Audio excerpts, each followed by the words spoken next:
Sort ng aming merienda. Oh. Fishball and kikiam. Maliit po kasi kaya kikiam lang. Pag lumaki po yan, may iba na ang tawag. Big kikiam na. Kala nyo kung ano ha? Ngayon po, ang aming trabaho rito. Pag walang pasok sa Canada, manood ng mga palabas sa Pilipinas, merienda ka ng mga ganitong pagkain, paminsan-minsan.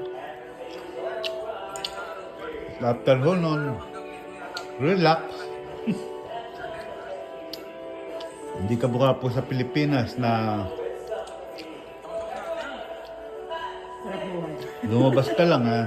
Marami ka nang makakauntahan, makakatsikahan. Dito, talagang pamilya mo. Focus. Ganyan po ang mga buhay dito sa amin. Ngayon po, natatawa ang aking mahal na asawa. Yan po. Sige po, babay mo at magmimerienda muna kami.